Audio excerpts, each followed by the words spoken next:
Most people spend their lives waiting to say sorry, waiting for the right moment, waiting until it doesn't hurt so much, waiting until the other person forgets or moves on or stop mattering quite so much. James Colway waited too long. His mother died on Wednesday morning in October, and the last thing she asked him to do, the very last thing, with the oxygen tube in her nose and her hand in his, was to go say sorry to three people he had hurt. She said their name out loud. She made him write them down. He told her he would.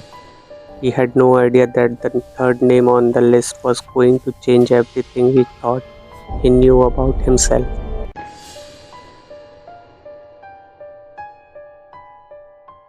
His mother had been sick for 2 years. James had driven down every other weekend, sat with her, watched her get smaller. They talked about lot of things, old vacation, his dad, who had been gone for 15 years, the garden she could no longer take care of. They did not talk about the people he had hurt. That was not something his family did.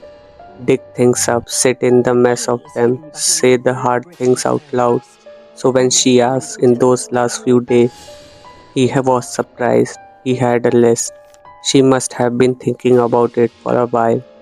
Three names written in her shaky handwriting on a piece of yellow notepad paper. She pressed it into his hand and said, "These three people need to hear from you, not a text, not an email, in person." The first name was Ryan Cole, James' best friend from college. They had stopped talking after James missed Ryan's wedding, not by accident, just because James had been angry about something stupid and chose not to go. He had never apologized. Ryan had eventually stopped reaching out. The second name was Carol Marsh, his first boss. 20 years ago, he had quit without notice, said something on his way out that he was not proud of, and never looked back. The third name was written smaller than the other, like his mother had been unsure whether to include it. Nathan Colway, his own last name. He didn't recognize it. Ryan Cole lived in Portland now. James drove up on a Saturday, found the address online, and sat outside his car for 20 minutes before going up. Ryan answered the door. He looked older. They both did, but the same underneath. He had two kids now, a dog, a house with a real yard. He looked like someone who had built a good life without James in it. James stood on a porch and said he was sorry. He said he knew missing the wedding was wrong. He said he had been angry and stupid, and that it was the one thing he regretted most. Ryan was quiet for a moment, then he said, "I know. I figured that out a long time ago."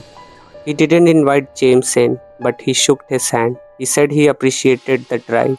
He said he hoped James was doing okay.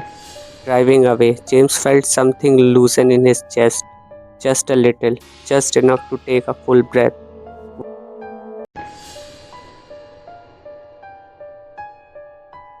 Carol Marsh had retired to a small town in Vermont. James had to ask around. She wasn't easy to find online.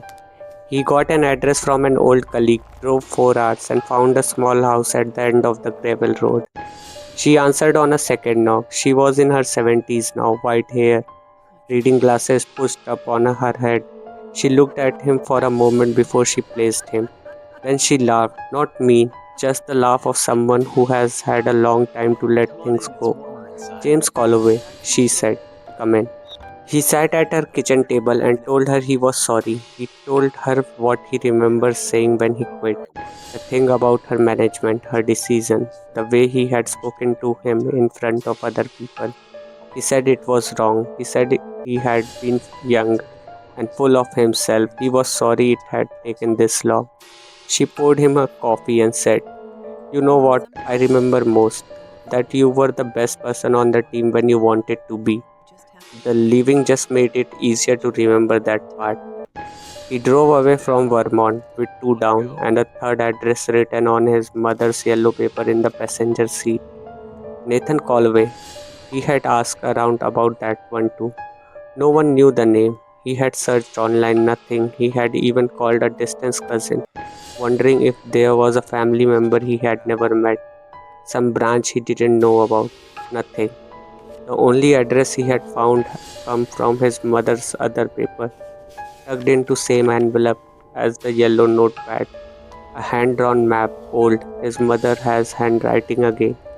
The address led to the cemetery. He almost didn't go. He sat in a diner 2 miles away from the cemetery and drank bad coffee and told himself this was a strange. He didn't have to do it, and his mother had probably made a mistake. Dementia could do that, mix things up, pull names from anywhere. But he had promised. He drove to the cemetery. It was small and old, the kind that exists in every small town, a few hundred stone, some going back 150 years, the new ones in a back near a line of oak tree.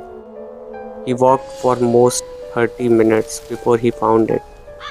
The stone was simple, grey granite, not large, stuck between two older stones near the oak trees. Nathan James Colway, 1985-1986. Beloved son. James stood in front of it for a long time. He had the math without meaning to. He had been born in 1984. Nathan would have been his brother, born a year after him, gone a year after that. He had never known. No one had ever told him, not his mother, not his father, not anyone. He sat down in the grass in front of a stone. He stayed there for a while. Light changed around him while the afternoon went grey. He thought about his mother in her last days, pressing that yellow paper into his hand, saying, "These people deserve to hear from you." He thought about what it must have cost her to write that name, to finally put it on a paper after all those years of saying nothing. He didn't know what he was supposed to say. He didn't know how you apologize to someone you never knew you had.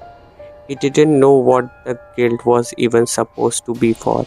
He had been 1 year old. There was nothing he had done. But he sat there anyway, and after a while he started talking quietly to one and to someone. He said, "I didn't know about you." He said, "I don't know why she never told me." He said, "I'm sorry I didn't know. I'm sorry no one did." He wasn't sure if that counted as an apology. He wasn't sure what it counted as. But he said it out loud in a cemetery to the name on a stone, and something in him shifted in a way that he didn't have words for.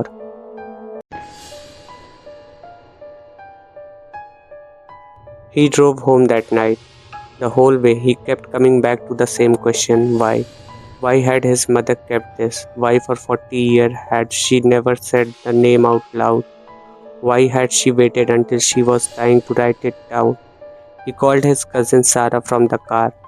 She was the oldest one, the keeper of the family history, the one who remembered things no one else did. "Did you know about a Nathan Colway?" he asked. "Mom and dad kids. Would have been born in 1985. Silence. "Sarah?" "James." Her voice was careful.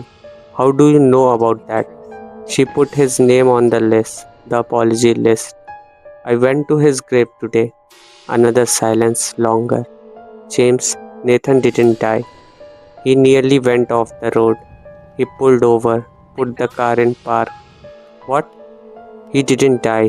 There was an accident. You were 18-month old. Nathan was 3-month old. You were playing near him and he rolled off the changing table. It was an accident. James, you were a baby." "But he had a brain injury. He's been in a care facility his whole life. Your parents, they just couldn't." She stopped. "They couldn't figure out how to tell you. And then longer it went, the harder it got. And then your dad left, and your mom she carried it."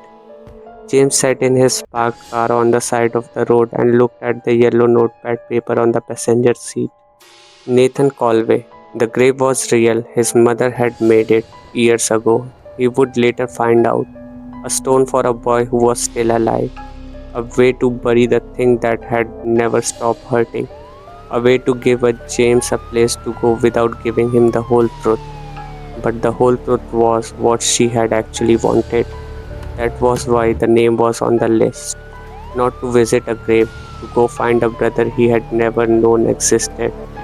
He sat there until he was ready to drive again.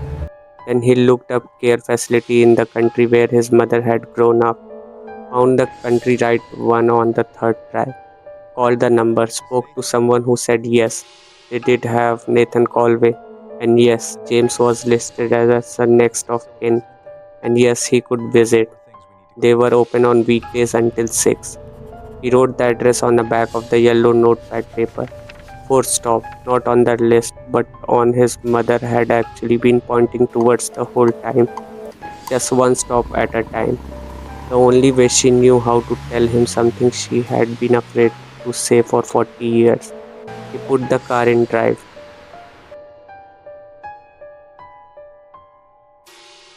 Some apologies are for the people you hurt. Some are for the people who hurts you. And some, the hardest one, are for the person you never got a chance to know because someone was too afraid to make the introduction.